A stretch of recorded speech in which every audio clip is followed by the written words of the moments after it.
سوال حضور، جن بھوت کا کوئی وجود ہے اس کے تعلق سے؟ جن بھوت کو نہیں جن تو جب ہوگا پھر بتانا مجھے. جو مانتے ہیں ماننے دیں، ہمیں کیا فرق پڑتا ہے. قرآن کریم میں جن کا ذکر ہے، جن کے مختلف معنی ہیں. ان میں ایک معنی وہ بھی ہے جو عوام الناس سمجھتے ہیں کہ کوئی غیر مرئی مخلوق الگ حیثیت کی جو آگ سے پیدا ہوئی ہے، لیکن آگ کی صفات اس میں نہیں، وہ یہ مانتے ہیں. ورنہ وہ جن کسی پہ چڑھے تو اس کو جلا کیوں نہیں دیتا؟ سمجھ گئے ہیں نا بات. تو ایک آدھا سا تصور انہوں نے قرآن کریم سے مستعار لیا ہے، جس پہ پوری طرح وہ ایمان نہیں رکھتے، مگر ایک غیر مرئی مخلوق ضرور مانتے ہیں. اور عربی لفظ جن غیر مرئی مخلوق پر صادق آتا ہے، اس سے انکار نہیں. بیکٹیریا کو بھی رسول اللہ صلی اللہ علیہ وسلم نے جن قرار دیا. جب یہ فرمایا کہ ہڈی سے استنجا نہ کرو، یہ جنوں کی خوراک ہے. اس زمانے میں تو غیر مرئی مخلوق از نوع بیکٹیریا کا کوئی تصور ہی نہیں تھا. تو رسول اللہ صلی اللہ علیہ وسلم کی صداقت کا بھی اس سے اظہار ہوتا ہے، اور خدا تعالیٰ کے تفصیلی معاملات میں وحی کرنے کا بھی اس سے اظہار ہوتا ہے. جو قرآن میں آیت نہیں ہے وہ ویسی بھی وہی موجود ہے، یہ مطلب بنتا ہے. بہرحال رسول اللہ صلی اللہ علیہ وسلم نے خبر دی.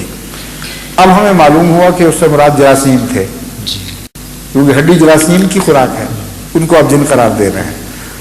تو غیر مرئی مخلوق جو نظر نہ آتی ہو اس کو جن کہا جا سکتا ہے. بیکٹیریا کے علاوہ کچھ اور شکلوں میں ہو، ہمیں اس کے انکار کا حق نہیں، مگر اس کو ایسی اہمیت دینا کہ وہ نعوذ باللہ انسان پر غالب ہو، یہ درست نہیں. کیونکہ قرآن کریم فرماتا ہے کہ ہم نے ہر چیز کو بنی نوع انسان کی خدمت کے لیے پیدا کیا ہے. اس لیے انسان پر حاوی ہونا، اس پر اس کا غلبہ پا جانا، یہ بحیثیت نوع کے یہ درست نہیں ہے. سمجھ گئے بات؟ جی. تو ایسا مسئلہ ہی نہیں ہے جس کو آپ خام خواہ اچھالیں یا اتنی اہمیت دیں. کوئی چاہے کہ میرے نزدیک جن ہوتے ہیں الگ قسم کے، آپ کہیں کوئی حرج نہیں، بے شک مانو. جس دن مجھے دکھاؤ گے اس دن میں مان جاؤں گا. ٹھیک ہے نا؟ ٹھیک، جزاک اللہ. ایک دفعہ سندھ میں ایک ایسے احمدی جو پہلے بہت تھی دنیا کے ہر قسم کے برائیوں میں ملوث تھے، پھر احمدیت کے ذریعے توبہ کی. ان کو پھر تبلیغ کا بہت جوش ہوا، لیٹ عمر میں کی تھی.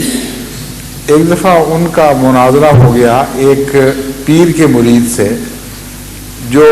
جس کے پیر اندر بیٹھے ہوئے تھے اور وہ اس کے خلیفہ کے طور پر باہر مجلس لگائے ہوئے تھے. اس میں انہوں نے جب حضرت مسیح علیہ السلام کی تائید میں دلائل سن کر دیکھا کہ ان کے پاس کوئی دلیل نہیں رہی، تو جوابی حملہ اس طرح کیا کہ میرا پیر مردوں کو زندہ کر سکتا ہے، کیا تمہارا پیر مرزا صاحب بھی مردوں کو زندہ کر سکتا تھا یا کیا تھا؟ انہوں نے کہا نا بالکل نہیں. لیکن بس پھر بات ہی ختم ہو گئی. میرا پیر غالب، میرا پیر زیادہ طاقتور، وہ زندہ کر سکتا ہے، ہم گواہ ہیں سارے، اور تم انکار کیسے کر سکتے؟ ہم جانتے ہیں زندہ کرتا ہے. یہ چھٹی کرو، دلیل ختم. انہوں نے کہا بہت اچھا سمجھ آ گئی، بیٹھ جاتا ہوں پاس. جب بات اور طرف چل پڑی، وہ بات بھول گئے. تو ان سائر نے ویسے ان پڑھ تھے بالکل، لیکن بڑے ذہین تھے. انہوں نے کہا کہ خلیفہ صاحب، پیر کے خلیفہ تھے نا، کہ خلیفہ صاحب آپ کی والدہ زندہ ہیں؟ انہوں نے کہا نہیں، فوت ہو گئی ہیں. انہوں نے کہا جس دن آپ کا پیر قبر سے آپ کی والدہ کو نکال کے لائے گا مجھے بلا لینا. پھر بحث چلے گی اس وقت سے. کیسا عمدہ لاجواب کیا ہے.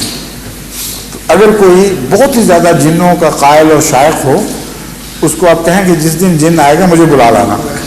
ٹھیک ہے؟ اور اگر آپ دیکھیں تو کوئی حرج نہیں، پھر مان لیں.